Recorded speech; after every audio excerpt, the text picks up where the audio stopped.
everybody. Thank you so much for tuning in. I am Mirna Khalfawi, based in Amman, Jordan, and it's an absolute pleasure to be moderating the Musicians Speak panel this afternoon. Well, afternoon for us, it's 5 p.m. Jordan time. So we all know that throughout history, Asia has been a jewel box of authentic music that speaks of ancient cultures, people, sites, and sounds, offering really a plethora of unique music to discover, to enjoy, and to promote. Today, we are welcoming 6 colorful musicians from across the continent who reflect some of the rich diversity of the beautiful sounds of Asia.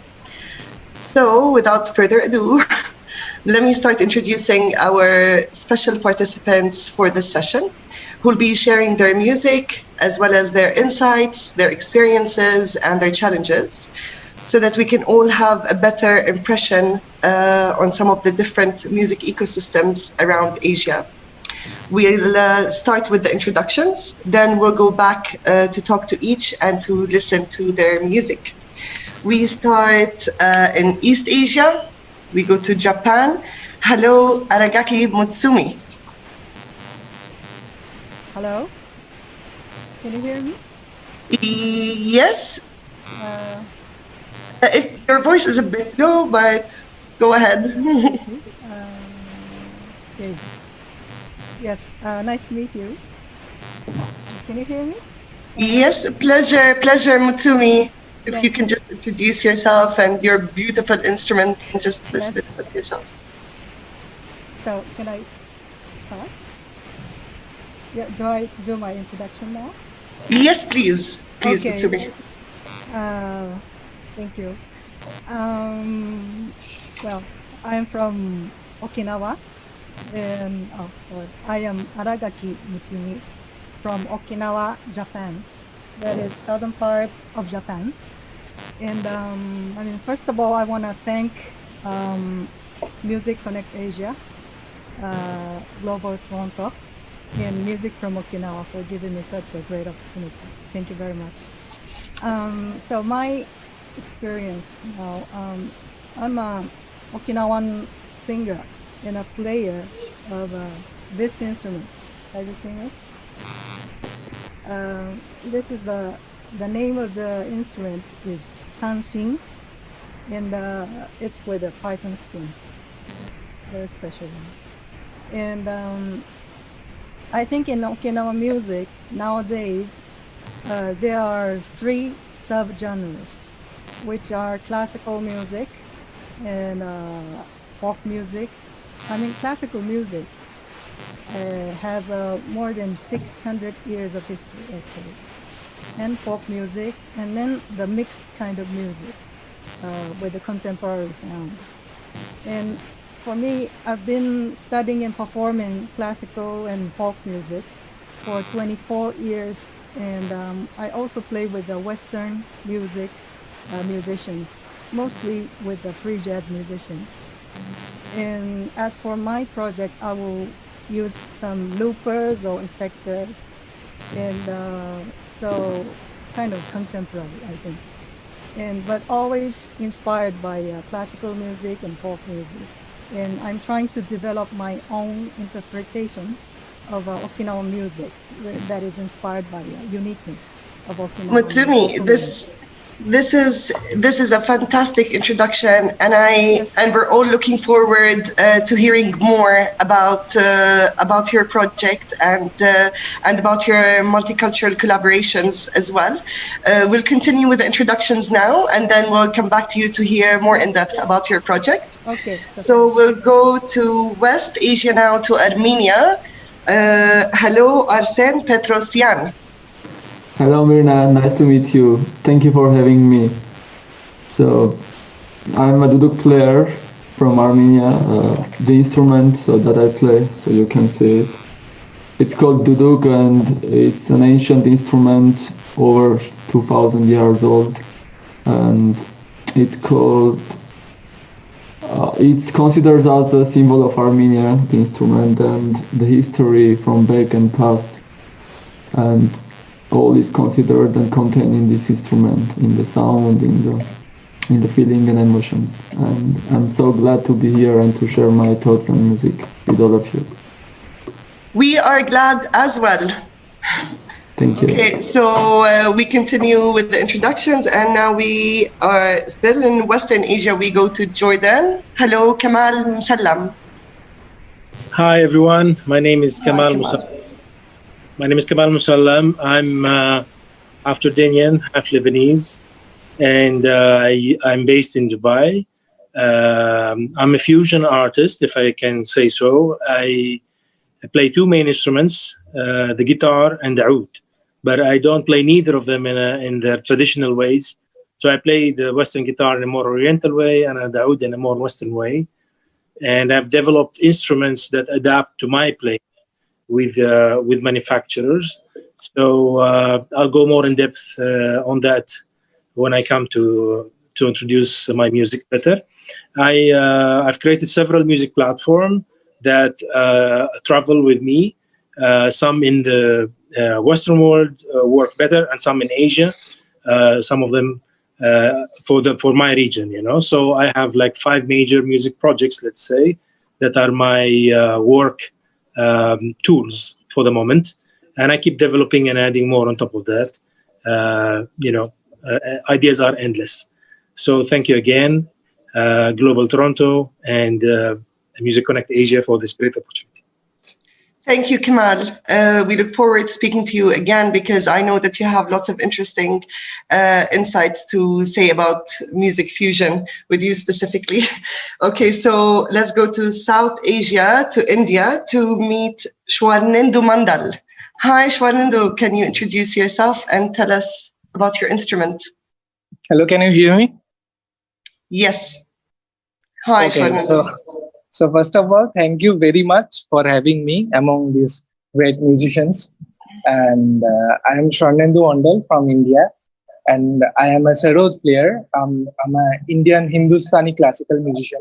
I play Sarod, and I'm learning under Sri Abid Hossain, my mentor, and I'm learning this instrument for 10 years. And so let me introduce my instrument first. This is an instrument. I don't know if you can see this instrument totally. So it has almost 25 strings now, and some of the sarods have 27 strings. So that's really fascinating. And these are the main strings, and these are the sympathetic strings under the main strings. So these strings resonate when we play the notes in here. So hope we'll continue our conversation later, and I'll introduce to my instrument, in more detail. Thank you, Swarnendu. Thank you so much. We're definitely looking forward. And now we go to the southwest corner of Asia. We go to Egypt to meet Eslam El-Shaary. Hi, Eslam. Hello. Hi, Eslam plays the Persian tar and the Afghani rabab. Would you tell us, introduce yourself? My name is Eslam El-Shaary. I am from Cairo, Egypt. I'm fully Egyptian. I'm not Persian or Pakistani or anything, but I have an interest in these classical musics and classical instruments, starting from Western Asia, Armenia, and until like Pakistan, Afghanistan, India, North India. I play mainly instruments from this area, like Iranian instruments, tar, setar, gaichak. I play some duduk as well. I play some ney. My main instrument is my voice, and the Afghan rabab, I prefer to call it my best friend. It's the father of the sarod, which our colleague here have said before me. This is the father instrument of the sarod. So it's technically similar, built up, sympathetic strings, main strings, skin, but it has a wooden fretboard and more watery sound than the sarod, I believe. This comes from Herat, Afghanistan, and I've been playing it for almost 11 years now. Okay.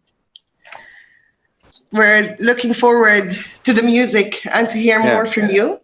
And I think Sonam has just joined us from Bhutan. We go to South Asia, to the Eastern Himalayas. Hi, Sonam. Hi, everybody. Because of the technical issues, Hi, Sonam. but I was here, but I was trying to get in, but I couldn't really get into Zoom. So that delayed my, joining with the friends here. Hi, everybody. You are actually just in time because it is right your turn to introduce yourself. So it's perfect. Yes, everyone. Nice meeting today again. Myself, Sonam Dorji from Bhutan. I'm born and brought up in a very small village, in a very remote village in Bhutan. And I'm a folk musician, songwriter, and a composer. And also I'm a researcher in Bhutan. And I do perform a Bhutanese folk song across the country. And also I take it to different parts of the world. I'm a music lover, I'm a listener. I love writing songs. I love, playing music instruments. And I want to show you my musical instrument. I hope you all can see it. This is my instrument. It's called a Dramgyen. A dra means Dramgyen, yes, Drangyen. So dra means a melody, and nyen means is to listen the melody of the song. A melody produced by this beautiful instrument. And this instrument is shaped in that way, see? And it's typically a string instrument. And it does consist of 6.5 strings. That means 7 strings. So all the strings are considered to be a daikini in Bhutan. And I have been playing this instrument for almost 15, 20 years. And I'm very much in love with this instrument. And I always take this instrument wherever I go, any parts of the world, anywhere in the countryside, wherever I go, she always accompanies me. She is one of my best friends, and she's my only friend that really takes care of me. Sonam, and I'm sure that everybody is very happy to meet you and her everywhere you go. I have no doubt about that. Definitely looking forward to hearing more from you and from that gorgeous instrument in a while. So let's start. Let's go back to Mutsumi. Hello. Mutsumi, hello. Can you hear Mutsumi. me? Okay. Can you hear me? Yes, I can hear you much better than the beginning, much actually. Better? Okay. Yes. So Mutsumi, so I just want to ask you just 2 quick questions, and then we can hear some music. Okay. So Mutsumi, tell me a bit about your market position in your country. Like, are you considered a folkloric musician or a traditional or more of a contemporary artist? Just tell us a bit about that. Yeah. I think people consider me as a contemporary Okinawan artist, because I'm combining traditional essence with contemporary sound and visuals. And can you hear me again? Sorry, yes. I want to ask you. Okay. Yes, very well, thank you. I'm doing this traditional music for about 24 years. So yeah, I have both sides actually. So traditional roots with the vocal style is pretty much Okinawan. Is this commonly being done in Okinawa? Excuse me?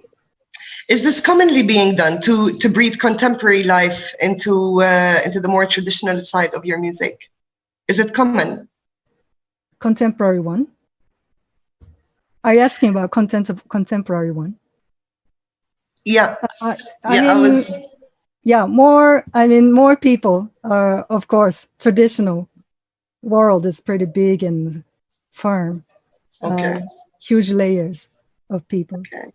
Yeah. So Mutsumi, are you involved in cross-cultural projects, whether nationally or regionally? What kind of multicultural projects are you involved in? I've ever played with musicians like kora player from Mali, or maybe not roots music, but pop, French pop kind of thing, or Basque folk singer kind of thing, or many.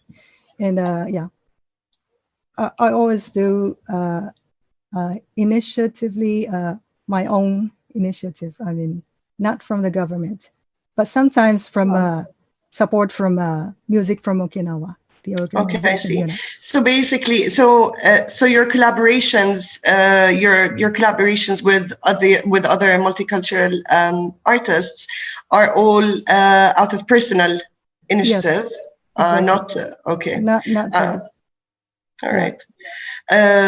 Would you like to play us some music, Mutsumi? Okay. Yeah. Okay. I will prepare.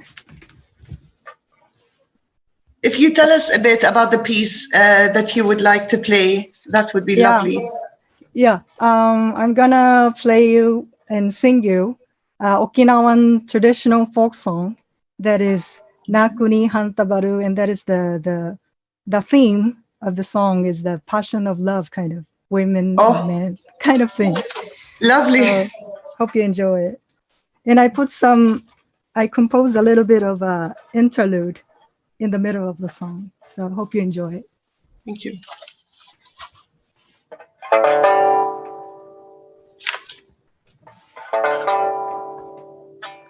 Is that volume is fine now? Yes. Volume fine? Okay. Yes.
Thank you.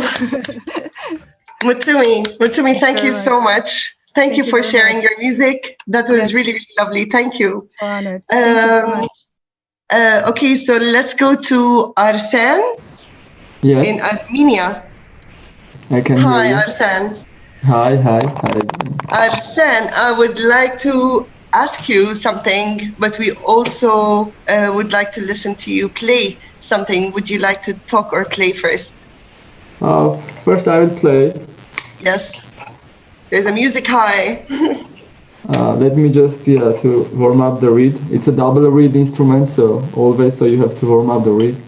Okay.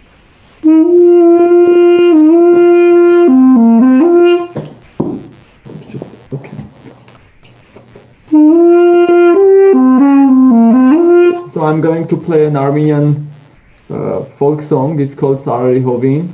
It's about love, and it's known actually in the area, also in some Eastern countries. You might know. Okay. Everyone's feeling romantic. I love this.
Thank you. Thank you. Thank you. Thank you, Arsen. This is so beautiful. The best way to travel is to travel with the music, different corners of Asia. This Really, really nice. Thank you. So Arsen, I just want to hear from you really quickly. What about like in Armenia for you as a musician? How do you normally get involved with cross-cultural projects? Is it government supported, or how do you go about it? Because I know that you do have lots of cross-cultural projects, right? Yeah, that's true, but it's not actually what I do. It's not linked with the government, so I don't have any governmental support here in Armenia. It's mostly through individual and through my, own way of research and collaborations all over. And I would like shortly to talk about my recent project. So we have a project called Aga Trio. Aga means Armenia, Georgia, Anatolia. We are 3 musicians from Armenia, Georgia, and Turkey. So we came together and we play music from those countries. Because musically we have a lot of influences from each other. As you know, by the past, people used to live together and we have many things to share in common. And we have started this project two years ago, and now we are in the point to release an album in September, which will be released by Naxos World. And the instruments we have in the trio is Duduk, accordion, and Kamal. So 3 instruments from each country as a representative of each culture and nation. So for this project, none of you had any sort of governmental support. So how would a project like this be funded? Actually, the project was created through me and Mahir, who is the Turkish musician. So he traveled to Yerevan and we met. He was like in a research with the music that it was playing in Armenia, also in Turkey, because we have many songs, playing in Armenia and also in Turkey. So we came here and we just met. We had a small concert, and then 1 year later, so we met in Germany. They are based in Berlin, both of them, the other musicians. And we had one small concert, playing music from Georgia, Turkey, and Armenia. And it grew up, and we have now exciting projects and concerts coming on around our new album. Thank you, Arsen, for shedding some light on that too, because we're trying to reflect as much as possible what the music ecosystems are like in different parts of Asia. So if a bunch of really great multicultural musicians like that wanted to do a project in Georgia, from what you're saying, or from your experience at least, it has been completely independent and self-funded.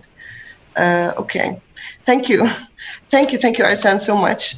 Okay, so let's speak to Kamal. Hi, Kamal. Hi. Kamal, we are looking forward to hear your music, but we also want to hear from you. You are very, very well known for your incredible fusions. So would you like to tell us a bit about that before you choose what you'd like to play for us? Sure. I'll try to be brief. I started 22 years ago with this concept of fusing the Arabic sound with other kinds of music that I like personally, starting from jazz, rock, Latin music, Indian music, and other Asian music. So I basically listened to many kinds of music from my childhood, absorbed it a lot. That's why I like to fuse it with my Arabic roots. But it's not for the purpose of diluting any of those components. On the contrary, it's playing in parallel, bridging cultures, talking together. It's like conversations. It's more or less a journey of conversations. It's a dialogue between cultures. It's not canceling the one or the other. So I've started releasing albums since 1999. Currently, I have my 8th album, which is going out in 2 months' time, and it's called Handmade in Hummus Land. So the titles of my albums have a bit of a funny side sometimes, but I like to be also funny in what they do. My main fusion projects are the following. The first one is called Homemade in Rome. Homemade in Rome deals with the Mediterranean cultures that were existing since the times of Romans, including the Arabic one, Spanish, Turkish, French, Italian, North African, etc. So I try to take elements from those and put them in a music palette, which becomes an album. So my first album for that platform was called Homemade in Rome. And this next one is called Handmade in Humusland, under the same umbrella. The second music platform that I have is called Eastmania. Eastmania basically deals with the Silk Road cultures, including China, India, Japan, Korea, Malaysia, Indonesia. Because I travel so much to those countries with my band and different projects. I've been 15 times in Indonesia, twice in Japan, in Korea, China, India many times, Malaysia. I played there, and I collaborated with so many Asian artists. So I love Asian culture, Asian music, Asian food, Asian colors, Asian drawing. Everything Asian is part of me. So I made Eastmania to basically present or introduce elements from around Asia. Of course, that needs 10 lifetimes to finish that, but at least within a musical platform, I thought I could do. And I made the first album for Eastmania, including featuring artists also from the West, like Mr. Billy Cobham, jazz drummer, Gary Husband, many other artists from around and from Asia as well. My third project, third platform, is completely different. It's only 3 people. It's called World Peace Trio. And basically, it has me and 2 other guys from 3 different religions, Christian, Muslim, and Jew, to say that music has no borders and crosses all borders. That's why we call it World Peace Trio. We released an album with Enja Records from Germany, and we toured. Currently, it's a bit suspended, the album, but we will come back to it hopefully next year. Then I have another one. It's called the Lulu Project. Lulu Project is basically a regional project. Lulu in Arabic means pearl. So it deals with the pearl divers from the Gulf and the cultures of the Gulf region. You know, the traditions of Dubai, Saudi Arabia, Kuwait, Qatar, Oman. And I fused those with my band, and we made this album. We called it Lulu, and all that is available online. You can go to my website, kamalmusallam.com, and check the Lulu page, and you'll see what that means. It's a group of 25 people on stage, dancers, poetry, and musicians. But we have performed locally, regionally, and we also traveled a little bit of that. But that's not destined to really travel so far. It's mainly regional. And then I have my last one. It's called Sea of Strings. We are also 3 people, 3 string instruments, 3 guitars actually. Me and Mr. Jason Carter, who plays harp guitar, and Dominic Miller, the guitarist of Sting, who plays nylon string guitar. It's a very atmospheric project. It's a very string-oriented, really sound of just nylon strings, if you want. I play also the oud in that project. So that's it, basically. I have so many other ideas on that, but, you know, it would take so much time to develop. Thank you. We would love to hear more, but yes, let's try to stick to the schedule and listen to a nice short piece from Kamal. So I'll play the traditional oud, which is this, you know. This oud is made in Turkey, but it's very similar to the Arabic one. And I'll play a simple traditional Jordanian song, or a medley, a little medley from Jordan. Here we go.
Kamal, thank you.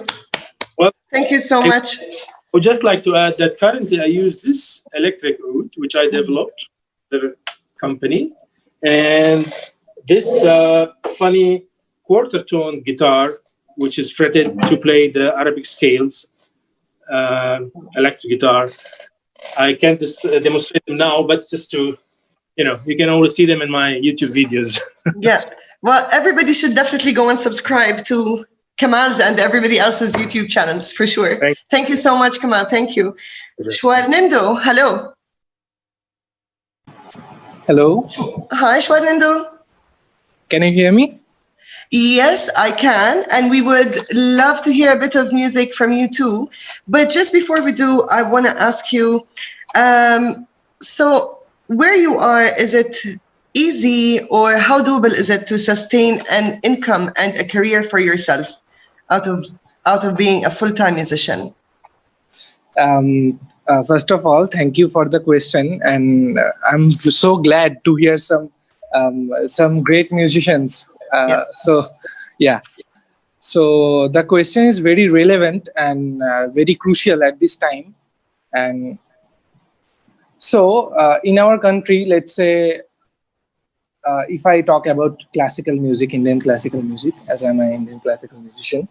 So if I become an Indian classical musician or someone becomes an Indian classical musician, there is a strong chance then that he will not be able to sustain himself or his life or a career. As a traditional musician, you mean? Yes, because you play a traditional instrument? Okay. Yes. If he stays a purist, then it's very hard to survive in this, in our country, So that there are several reasons for that. So first of all, the globalization and the universal access to every kinds of music has yielded less amount of concert, and there is very much nepotism in our country. I don't want to say that, but this is the fact. Okay, and decline of interest among the audiences about this genre of music, Western classical music, Eastern classical music, everything. There is a decline of interest, and the interest and the taste is evolving, with time it evolves. So it has shifted from our music to some other genres of music. So, and in our country, this is, most of the people, they do something in alternative to music to sustain their career. Someone study, like I'm studying geology. My young talented friends, they're so much, so gifted musicians. They study engineering, medical. So at the end of the day, the music becomes a secondary thing in our lives. So that's very saddening. That's very, very sad thing, I believe. And this is something that should be, this should be correct in the future. Yeah. Well, I sure do hope that we will start seeing more artist support programs, whether governmental or non-governmental, throughout Asia. I truly hope so. Swarnendu, would you please share a quick piece with us, please? Yeah, sure. I'll be very happy to. Yeah.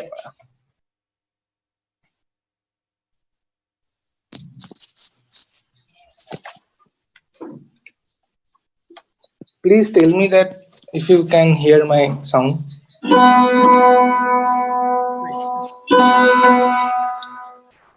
And also, I will play a short piece of Miyaki Mallar, Raga Miyaki Mallar. That's a scale and also a essence and emotion of some, a combination of some notes. And there is a story that the god of our music, Tansen, once he sang Raga Deepak, and there was fire everywhere. And contrary to that, to extinguish the fire, his daughters started singing the Miyaki Mallar. So it started raining and it extinguished the fire. So I'm trying to play it for 2-3 minutes. Yeah, thank you. Okay, yeah, 2 minutes would be great. Thank you.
Thank you. Thank you so much. Thank you.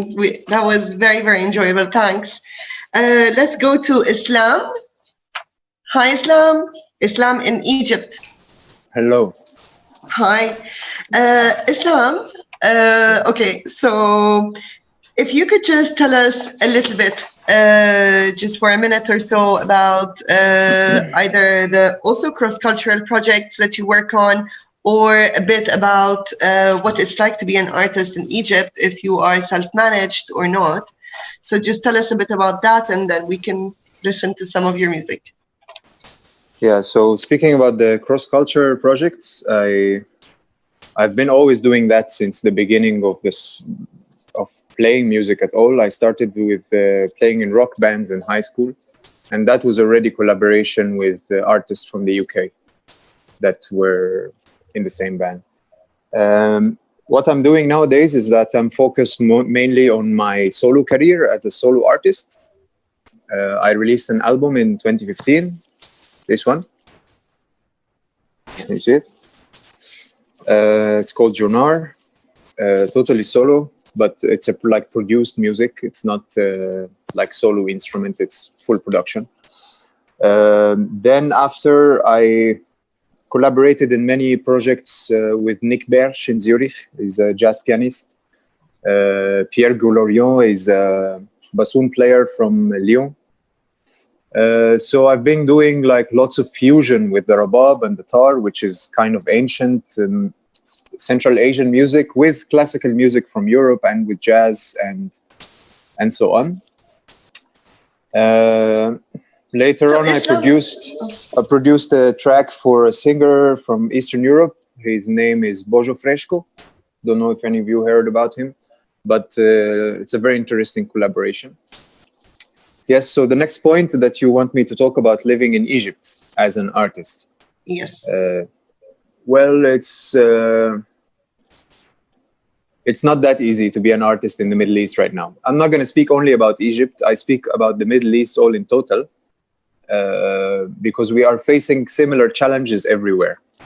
Of course, some countries are better than the others, but mainly in the Middle East, as artists, we're facing the same problem, is the lack of funding from governmental or non-governmental places, and also the lack of taste of people.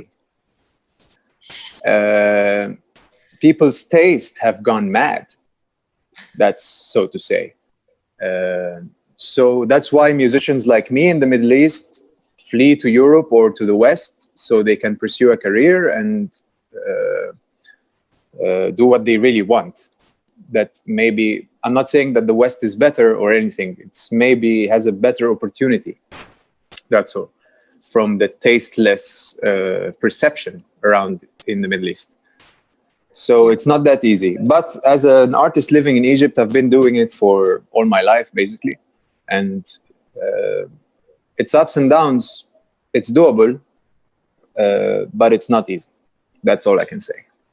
Eslam, thank you so much. So we're just trying to catch up on the time we have left. So if we can hear just a short piece by you, that would be lovely. Thank you. Okay.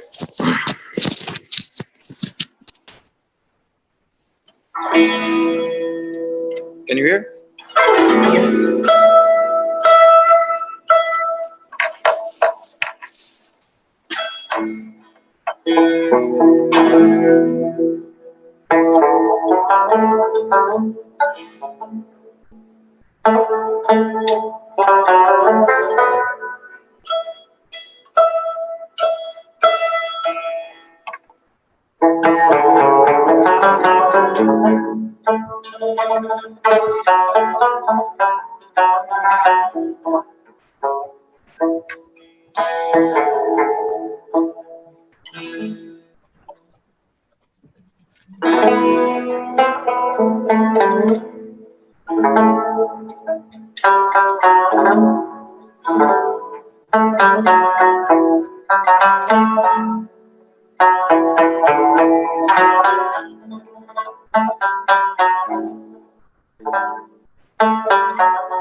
Thank you.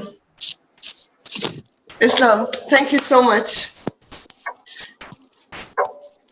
Eslam, thank you so much. So now, thank you. Thank you. That was lovely. Thank as you. always. So now, hello. Hello, Sonam? Yes, can you hear me? Yes, we can hear you. Okay, so Sonam, I want to know, so you are from Bhutan, and we would like to hear about what the music scene is like in your country. Is there a support system for the music scene in your country, whether governmental or non-governmental support?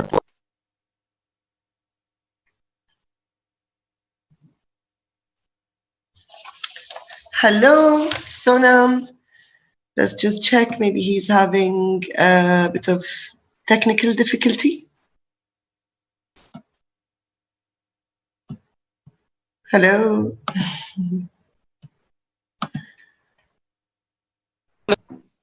Oh, this problem. Oh, Sonam, you're back.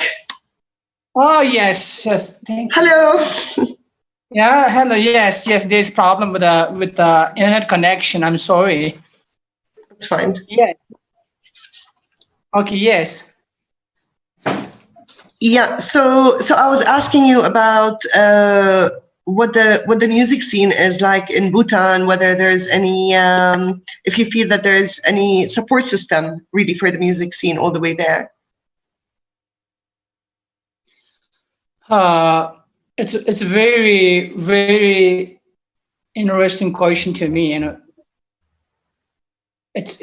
mean, like, to really answer that question is so hard for me because, what you are asking for me is something very opposite. There is no state funding in Bhutan also. There is nothing else. And like the rest of our friends said that, surviving with the profession of music is so hard in Bhutan also. Yeah. So life is not easy. Sustaining, to earn a living through music is not really, a piece of bread for Bhutanese musicians also. I have been, I already started an NGO in Bhutan called Music of Bhutan Research Center. And it's been like now 14 years. But I was never been, offered any financial support from the state government. This organization was sustaining and is still sustaining based on the foreign donors or by collaborating with a few of the cultural centers across the globe or with some of the universities organizations. That is the actual scenario in Bhutan also. So I'm telling you, it's hard. Even if you want to really preserve a beautiful music, which is a part of, essential pillars of gross national happiness. The saddest part is that you don't get any support financially.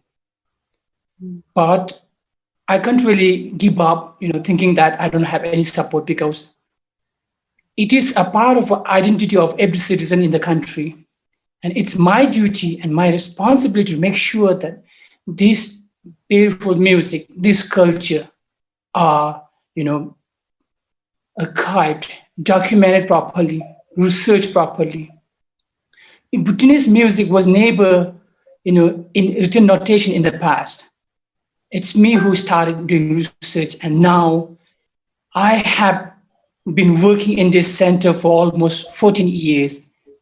And I think I have achieved a lot within this short period of time. I have been racing against the time to make sure that all those precious music cultures and music elements are being preserved in the country. Yes. And it is hard to get any support from the government, even for the musician, musicologists, or folklores, or for the musical band. Thank you. Yes. Thank you so much, Sonam. It seems that you have created the support system or tried to create the support system that the country was lacking. And I'm sure that across many countries, lots of artists are also trying to follow in those footsteps to create the support system that is not available. Thank you, Sonam, for sharing that insight. We would love to hear a short piece by you, if you please, so that we can then move on to the closing as we're short on time. Thank you so much. I'm very honored to play this instrument for dear friends. Let me put a little bit down. Okay, so the piece that I'm going to play is about this instrument. It says that we have a strong belief in Bhutan that if you want to be a great lute player, then you have to have the blessing from the goddess of music. That is called Hamoyang Chinma Saraswati in Hindustani classical, I think. So I'm going to sing about this instrument.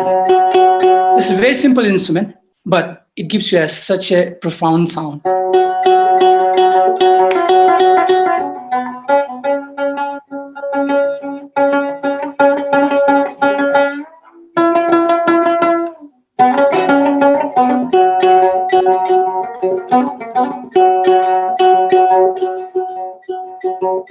Hare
Thank you. Thank you. Thank you so much. Thank you so much. That was really wonderful. Thank you for sharing your music and your culture. Actually, thank you to every single one of you. Thank you for sharing your music and your culture and your insights from all over Asia. This has been a really, really lovely session.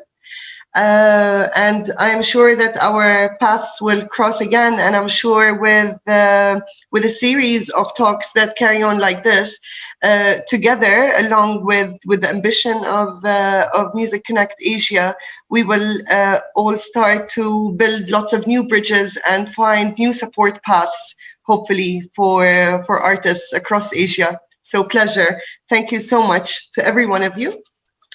As this is the last session of the first Asia Music Summit 2020, I would like to read a thank you note on behalf of the board members. So, dear friends, in the past 2 days, we have presented 45 extraordinary people from 24 countries at the first Asia Music Summit, including collaborators, festival directors, promoters, and musicians. On behalf of Music Connect Asia, I extend heartfelt thanks to all the participants for taking part of this 2-day summit despite their busy schedules. We believe that this summit has not only strengthened our bonding, but also helped us in discovering new paths and connecting us to wider essential audiences across Asia and around the world. Music Connect Asia extends their heartfelt thank you to the entire staff and members of Global Toronto and to Small World Music for giving us the chance to take part in this summit. We thank Omer Jaffer, Executive Director of Small World Music, for giving us this opportunity, and the backstage team, Sean Lee, John, and Matt, for their support round the clock. We thank all of our moderators, audience, and our friends, and all the well-wishers from around the world who have been an inspiration throughout. And last but not least, thank you so much to our designer, Mohammed Saifan, who has really had a few sleepless nights trying to catch up with those deadlines.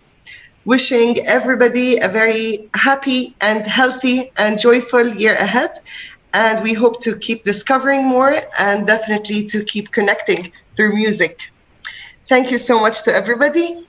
Have a good day or good night, wherever you are. Thank you so much, Mirna. Thank you, Music Connect Asia. And thank you to everyone who participated in the first ever Asia Music Summit. I'm absolutely blown away. We made history just now. We've been talking about this for ages. I remember when I was my first Womex, I was wearing proudly the badge of Pakistan, my homeland, and I met a lot of you. That's where the inspiration really started, and Kaushik has been tirelessly working towards making this happen, and here we are. We've done it. The inspiration of doing something within Asia has been an idea of a lot of people, and I want to acknowledge their hard work, especially the volunteer board for Asia Music Summit, led by Kaushik and Lama, including Husnuddin Ato, Junlin Yo, Ryuji Noda, and Jung Hun Lee. Thank you all for your amazing work. The Global Toronto conversation was about equity and accessibility. And I think what we've tried to achieve in this humble attempt at Asia Music Summit is to do just that, to have Asians take the stage and talk about themselves. I think it's about time that we don't have others and the gatekeepers representing us. And to start that exchange within Asia, that's extremely important. So kudos to everyone for achieving this milestone, and congratulations to everyone as well. Looking forward to many more Asia Music Summits, many more spotlight sessions and conversations that will start and have already started from this event and humble endeavor. I just want to, on behalf of Global Toronto and all our partners, say that we started this journey trying to make our contribution towards making the world a better place. And by looking at all the work you are doing in war zones, without government support, thank you. It means a lot. Over to Global Toronto, our partners will be showcased first, and then obviously the wonderful programming that's continuing. We have almost 700 delegates from more than 70 countries at Global Toronto itself. Please go into the delegates section of the website to find emails and contacts of people you want to talk to. The work has just started, as I was saying to our team as well for us, but I think it has started on a good path going forward. With that, my friends, brothers, sisters, colleagues, thank you all for the hard work that you do despite all the challenges. And take care. Goodbye. Happy Eid. Eid Mubarak to everyone who's celebrating, and hope to see you in person somewhere else in the world very soon. Goodbye.